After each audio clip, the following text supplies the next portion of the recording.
Hello friends, good morning. நான் உங்கள் பிரியா பேசுகிறேன். எல்லாரும் எப்படி இருக்கீங்க? இன்றைக்கி நம்ம இந்த வீடியோவில் என்ன பார்க்க போகிறோம்னு பார்த்தீங்கன்னா, நம்ம டே டு டே லைஃப்பில் யூஸ் ஆகக்கூடிய சூப்பரான டிப்ஸ்லாம் பார்க்க போகிறோங்க. வீடியோவை ஸ்கிப் பண்ணாமல் பாருங்கள் ஃப்ரெண்ட்ஸ். அப்போ தான் நான் என்ன சொல்ல வரேன் அப்படின்றது உங்களுக்கு கிளியராக புரியும். ஓகே ஃப்ரெண்ட்ஸ், இப்போ நம்ம வீடியோக்குள்ளே போகலாம். வீடியோக்குள்ளே போகிறதுக்கு முன்னாடி நீங்கள் நம்மளுடைய சேனலை ஃபஸ்ட் டைம் பார்க்குறீங்க அப்படின்னா மறக்காமல் சப்ஸ்கிரைப் பண்ணி வச்சுக்கோங்க. அதுக்கு பக்கத்தில் இருக்க பெல் பட்டனையும் ப்ரெஸ் பண்ணுங்கள். அதுக்கு பக்கத்தில் இருக்க ஆல் இன் பட்டனையும் ப்ரெஸ் பண்ணுங்கள். அப்போ தான் நான் போகிற வீடியோஸ் உங்களுக்கு உடனுக்குடனே நோட்டிஃபிகேஷனாக வரும். ஓகே ஃப்ரெண்ட்ஸ், இப்போ நம்ம வீடியோக்குள்ளே போகலாங்க. டிப்ஸ் நம்பர் 1 பார்க்க போகிறாங்க. டிப்ஸ் நம்பர் 1ல் என்ன பார்க்க போகிறோம்னு பார்த்தீங்கன்னா, நம்ம சூப்லாம் வாங்கினா கொடுப்பாங்க இல்லைங்களா, பிளாஸ்டிக் கண்டெய்னர்ஸ். இந்த மாதிரி குட்டி குட்டி பிளாஸ்டிக் கண்டெய்னர்ஸ் வந்து பார்த்திங்கன்னா எல்லார் வீட்லேயுமே நிறையவே இருக்கும். அதை வந்து என்ன பண்ணுறதுன்னு தெரியாமல் அப்படியே தூக்கி போட்டுருவோம். அப்படி தூக்கி போடாமல் இந்த பிளாஸ்டிக் கண்டெய்னரையே சூப்பரான ஒரு கிச்சன் ஆர்கனைசராக மாற்றலாங்க. பாருங்கள், இந்த பிளாஸ்டிக் கண்டெய்னர்ஸ்லாம் நான் எப்படி ஹோல்ஸ் போட்டுறனோ அந்த மாதிரி ஹோல்ஸ் போட்டுட்டு நான் எப்படி வந்து கயிறை இன்செர்ட் பண்ணி வெளியே எடுக்கிறனும் நாட் போட்டு அதே மாதிரி நீங்களும் எடுத்துக்கோங்க. இப்போ நம்ம சப்ஸ்கிரைபர் எல்லாருக்குமே ஒரு பெரிய ஹாய் சொல்லிக்கலாங்க. ஆருத்ரா, அன்னபூரணி, ஆறுமுகம், கவி, அமுலியப்பன், கார்த்திக், ஆர்கே செல்வி, கனகவள்ளி சோலை ஆனந்தன், கலா, யுவாதிகா, இவங்க எல்லாருக்குமே ஒரு பெரிய ஹாய் சொல்லிக்கலாங்க ஃப்ரெண்ட்ஸ். ஓகே ஃப்ரெண்ட்ஸ், இப்போ நம்ம வீடியோக்குள்ளே போகலாம். பாருங்கள் ஃப்ரெண்ட்ஸ், நான் வந்து ஹோல்ஸ் போட்டுட்டு அதுக்கப்புறம் ஃபஸ்ட்டு ஒரு பிளாஸ்டிக் கண்டெய்னரில் ஒரு ஸ்ட்ராங்கான கயிறை எடுத்து கட்டி எடுத்துக்கிறேன். இப்போ நம்ம கயிறை இன்செர்ட் பண்ணோம் இல்லைங்களா, அதுக்கு பக்கத்துலேயே இன்னொரு ஹோல்ஸ் போட்டு அதே கயிறை பாட்டமில் விட்டு கீழே எடுத்துக்கோங்க. அதே மாதிரி கீழே இருக்கக்கூடிய அந்த பிளாஸ்டிக் கண்டெய்னர்லேயும் இன்னொரு ஹோல்ஸ் வந்து போட்டுக்கோங்க. நீங்கள் ஃபஸ்ட்டே போடும்பொழுது கூட 2 ஹோல்ஸாக போட்டு எடுத்துக்கோங்க. பாருங்கள் ஃப்ரெண்ட்ஸ், இப்போ நம்ம ஹோல்ஸ் போட்டோம் இல்லைங்களா, அது வழியாக அந்த கயிறை இன்செர்ட் பண்ணிவிட்டு டைட்டாக நாட் போட்டு எடுத்துக்கலாங்க ஃப்ரெண்ட்ஸ். அவ்வளோதாங்க. இந்த மாதிரி நாட் போட்டு எடுத்துட்டு அதுக்கப்புறம் நீங்கள் மேலே வந்து பார்த்திங்கன்னா ஒரு பாக்ஸில் மட்டும் நம்ம மேலேயும் 2 ஹோல்ஸ் போட்டிருக்கோம் இல்லைங்களா, அதாவது 3 ஹோல்ஸ் நான் போட்டுட்டேன், நீங்கள் 2 போட்டால் போதும். அந்த ஹோல்ஸ்லேயும் நீங்கள் கயிறை இன்செர்ட் பண்ணிவிட்டு ஹேங் பண்ணுற மாதிரி கட்டி எடுத்துக்கோங்க ஃப்ரெண்ட்ஸ். பாருங்கள் ஃப்ரெண்ட்ஸ், நான் இன்செர்ட் பண்ணுற மாதிரி இன்செர்ட் பண்ணி வெளிப்பக்கமாக விட்டு நாட் போட்டு எடுத்துக்கோங்க. அப்போ உங்களுக்கு பார்க்குறதுக்கு நீட்டாக இருக்கும். அவ்வளோதாங்க ஃப்ரெண்ட்ஸ், வேறு எதுவுமே செய்ய வேண்டியது இல்லைங்க. இப்போ பாருங்கள், நம்மளுக்கு சூப்பராக ஒரு கிச்சன் ஆர்கனைசர் ரெடி ஆகிடுச்சு. ரொம்ப ஸ்ட்ராங்காகவும் இருக்கும், ரொம்ப கம்ஃபர்டபுளாகவும் இருக்குங்க. இந்த மாதிரி ஹேங் பண்ணுறதுக்கு கட்டியிருந்தோம் இல்லைங்களா, அந்த கயிறை யூஸ் பண்ணி கிச்சனில் இந்த மாதிரி ஏதாச்சும் ஒரு ஹூக்கில் வந்து ஹேங் பண்ணி விட்டுருங்க ஃப்ரெண்ட்ஸ். இப்போ நம்ம கீழே இருக்கக்கூடிய அந்த பாக்ஸில் வந்து காஃபி தூள் பேக்கெட்ஸ்லாம் வச்சு அழகாக ஸ்டோர் பண்ணி வச்சுக்கலாம். மேலே வந்து பார்த்திங்கன்னா பெருங்காய டப்பாலாம் யூஸ் பண்ணோம் இல்லைங்களா, அந்த டப்பாக்கள்லாம் வச்சு ஸ்டோர் பண்ணி வச்சுக்கலாங்க. பாருங்கள், இந்த மாதிரி உங்கள் கிட்ட இருக்கக்கூடிய பிளாஸ்டிக் பாக்ஸை வந்து சூப்பரான ஒரு கிச்சன் ஆர்கனைசராக மாற்றிக்கலாம். அதுவும் வந்து சிம்பிளாகவே வந்து ரெடி பண்ணிக்கலாங்க. கயிறும் இந்த கண்டெய்னர்ஸும் இருந்தால் போதும், அழகாக வந்து 2 மினிட்ஸில் ரெடி பண்ணிடலாங்க. ரொம்ப கம்ஃபர்டபுளாகவும் இருக்கும். இந்த மாதிரி நம்ம பக்கத்தில் வச்சுக்கும்பொழுது காஃபி தூள் பேக்கெட்ஸ், பெருங்காயம்லாம் வந்து பார்த்திங்கன்னா யூஸ் பண்ணுறதுக்கு கம்ஃபர்டபுளாக இருக்கும். இப்போ நம்ம டிப்ஸ் நம்பர் 2 பார்க்கலாம். டிப்ஸ் நம்பர் 2ல் இந்த மாதிரி ஃபுட் பாக்ஸ், அதாவது இந்த மாதிரி ரெக்டாங்கிள் ஷேப்பில் இருக்கக்கூடிய பிளாஸ்டிக் கண்டெய்னர்ஸை எப்படி ரீயூஸ் பண்ணுறதுன்னு பார்க்கலாம். அந்த பிளாஸ்டிக் கண்டெய்னருடைய மூடியை வந்து ரிமூவ் பண்ணிவிடுங்க. கீழே இருக்கக்கூடிய இந்த கண்டெய்னருடைய பாட்டமில் வந்து பார்த்திங்கன்னா சின்ன சின்னதாக ஹோல்ஸ் வந்து ஃபுல்லாக வந்து போட்டு விட்டுக்கோங்க. மேக்ஸிமம் எத்தனை ஹோல்ஸ் போட முடியுமோ அத்தனை ஹோல்ஸ் வந்து போட்டு எடுத்துக்கோங்க ஃப்ரெண்ட்ஸ். நான் வந்து கிட்ஸ்க்காக யூடியூப் சேனல் ஒன்று ஸ்டார்ட் பண்ணியிருக்கேன். சேனல் நேம் வந்து பார்த்திங்கன்னா எஸ்எஸ் செல்லம் டிவி. ஸோ எஸ்எஸ் செல்லம் டிவியில் என்னெல்லாம் அப்லோட் பண்ண போகிறேன்னு பார்த்தீங்கன்னா கிட்ஸ் ஸ்டோரிஸு, ரைம்ஸு, குழந்தைங்களுக்கு பிடிச்ச சாங்ஸ்லாம் அப்லோட் பண்ண போகிறேன். உங்களுடைய குழந்தைங்களுக்கு இந்த மாதிரி ஸ்டோரிஸ்லாம் பிடிக்கும் அப்படின்னா எந்த மாதிரியான ஸ்டோரிஸ் வேணும்னு சொல்லிட்டு கமெண்ட் செக்ஷனில் கமெண்ட் பண்ணுங்கள். நான் கண்டிப்பாக அப்லோட் பண்ணுறேன். மறக்காமல் நம்மளுடைய எஸ்எஸ் செல்லம் டிவியை சப்ஸ்கிரைப் பண்ணி சப்போர்ட் பண்ணுங்கள் ஃப்ரெண்ட்ஸ். ஓகே ஃப்ரெண்ட்ஸ், இப்போ நம்ம வீடியோக்குள்ளே போகலாம். பாருங்கள், அந்த கண்டெய்னரில் ஹேங் பண்ணுறதுக்கும் ஒரு ஹோல்ஸ் போட்டுட்டு அதுக்கப்புறம் இந்த மாதிரி ஹேங் பண்ணி விட்டுட்டீங்க அப்படின்னா அழகாக உங்ககிட்ட இருக்கக்கூடிய கிளாஸ்லாம் வந்து பார்த்திங்கன்னா இதில் ஸ்டோர் பண்ணி வச்சுக்கலாம். நம்ம சிங்க் பக்கத்தில் இந்த மாதிரி ரெடி பண்ணி வச்சுக்கிட்டோம் அப்படின்னா நம்ம கிளாஸ் எல்லாம் வாஷ் பண்ணி டேரெக்டாக இதிலேயே போட்டுடலாம். தண்ணி எது இருந்தாலுமே வந்து பார்த்திங்கன்னா உங்களுக்கு அந்த ஹோல்ஸ் போட்டோம் இல்லைங்களா பாட்டமில், அந்த பாட்டமில் தண்ணி ஃபுல்லாகவே ட்ரைன் ஆகிட்டு வெளியே வந்துடுங்க. ஸோ யூஸ் பண்ணுறதுக்கும் ரொம்பவே கம்ஃபர்டபுளாக இருக்கும். பாருங்கள், எத்தனை கிளாஸ் வேணாலும் நீங்கள் ஸ்டோர் பண்ணி வச்சுக்கலாம். பட் அந்த ஹூக் இருக்குது பார்த்திங்களா, அந்த ஹூக் வந்து பார்த்திங்கன்னா ஸ்ட்ராங்காக இருக்க மாதிரி சூஸ் பண்ணி ஹேங் பண்ணிக்கோங்க. அப்போ தான் வந்து வெயிட் நல்லாவே தாங்குங்க.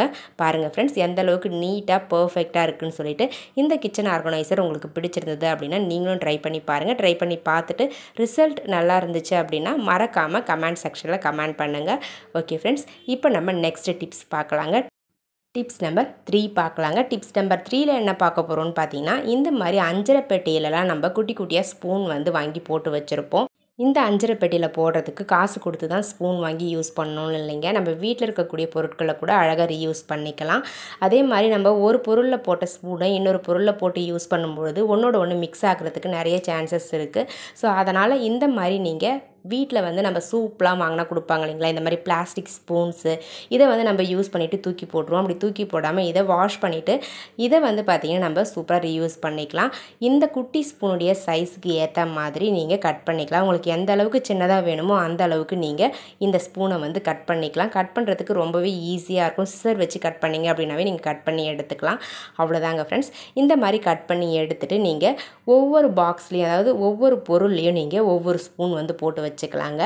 எல்லார் வீட்லேயுமே இந்த மாதிரி குட்டி குட்டி ஸ்பூன் வந்து கண்டிப்பாக இருக்கும். ஸோ அந்த ஸ்பூனை அழகாக இந்த மாதிரி கட் பண்ணி நீங்கள் ரீயூஸ் பண்ணிக்கலாங்க ஃப்ரெண்ட்ஸ். ரொம்பவே கம்ஃபர்டபுளாக இருக்கும். அதே மாதிரி ஒரு பொருளில் போட்ட ஸ்பூனை இன்னொரு பொருளில் போட வேண்டிய அவசியமும் இருக்காது. இதுக்கு போடுறதுக்காகவே ஸ்பூன் வந்து குட்டியாக வேணும் அப்படின்னு சொல்லிட்டு நம்ம காசு கொடுத்து வாங்க வேண்டிய அவசியமும் இருக்காதுங்க. நம்ம வேஸ்ட்டாக குப்பையில் தூக்கி போடக்கூடிய இந்த பிளாஸ்டிக் ஸ்பூன்ஸையே அழகாக கட் பண்ணி இந்த மாதிரி ரீயூஸ் பண்ணிக்கலாம். உங்களுக்கு தேவைப்பட்டால் நீங்களும் இதே மாதிரி ட்ரை பண்ணி பாருங்கள். ட்ரை பண்ணி பார்த்துட்டு ரிசல்ட் நல்லா இருந்துச்சு அப்படின்னா மறக்காமல் இந்த வீடியோக்கு ஒரு லைக்கை தட்டி விட்டுருங்க. இப்போ நம்ம டிப்ஸ் நம்பர் 4 பார்க்க போகிறோம். டிப்ஸ் நம்பர் 4ல் என்ன பார்க்க போகிறோம்னு பார்த்தீங்கன்னா, நம்ம வீட்டில் இட்லி சுடும்பொழுது எப்படி தான் இட்லி ஊற்றினாலும் ரொம்ப கல் மாதிரி வருதுன்னு ஃபீல் பண்ணுறீங்களா? இந்த டிப்ஸை ட்ரை பண்ணுங்கள். உங்களுடைய இட்லி வந்து பார்த்திங்கன்னா குஷ்பு இட்லி மாதிரி சூப்பராக வருங்க. பாருங்கள், தேவையான அளவுக்கு நீங்கள் மாவு எடுத்துக்கோங்க. மாவு வந்து ரொம்ப கட்டியாக கரைக்காமல் நான் எப்படி கரைச்சிருக்கணும் அந்த மாதிரி கரைச்சி எடுத்துக்கோங்க. அதுக்கப்புறம் அந்த மாவில் ஒரு ஸ்பூன் அளவுக்கு கோகோனட் ஆயில் வந்து ஆட் பண்ணிக்கோங்க. இந்த கோகோனட் ஆயில் வந்து பார்த்திங்கன்னா செக்காடின எண்ணெயாக இருக்கணும். நீங்கள் தலைக்கு யூஸ் பண்ணுற கோகோனட் ஆயில் அதெல்லாம் யூஸ் பண்ணாதீங்க. ஸோ இப்போ நம்ம நல்லா அந்த ஆயிலை மிக்ஸ் பண்ணிவிட்டு ஒரு 15 மினிட்ஸ் வந்து இந்த மாவை அப்படியே வச்சிடணுங்க. ஒரு 15 மினிட்ஸ் வச்சுட்டு அதுக்கப்புறம் இந்த மாவை எடுத்து நம்ம இட்லி ஊற்றணும் அப்படின்னா ரொம்ப சூப்பராக சாஃப்டாக வந்து இட்லி வந்து உங்களுக்கு கிடைக்கும். நான் கோகோனட் ஆயில் ஆட் பண்ணிவிட்டு நல்லா மிக்ஸ் பண்ணிவிட்டு ஒரு 15 மினிட்ஸ் கழித்து ரெடி பண்ணி எடுத்துக்கிட்டேன். இப்போ நம்ம இந்த மாவை யூஸ் பண்ணி இட்லி ஊற்றலாம். பாருங்கள் ஃப்ரெண்ட்ஸ், மாவு வந்து நான் எந்த அளவுக்கு தண்ணியாக கரைச்சிருக்கேன்னு சொல்லிட்டு ரொம்ப தண்ணியாகவும் இருக்கக்கூடாது, ரொம்ப கட்டியாகவும் இருக்கக்கூடாது. ஒரு மீடியம் லெவலில் இருக்கணும் மாவு. அப்போ தான் வந்து இட்லி உங்களுக்கு சாஃப்டாக வரும். ரொம்ப கட்டியாக கரைச்சிட்டிங்க அப்படின்னாலும் இட்லி வந்து பார்த்திங்கன்னா கல் மாதிரி இருக்கும். ஸோ இந்த பதத்துக்கு நீங்கள் கரைச்சி எடுத்துக்கோங்க.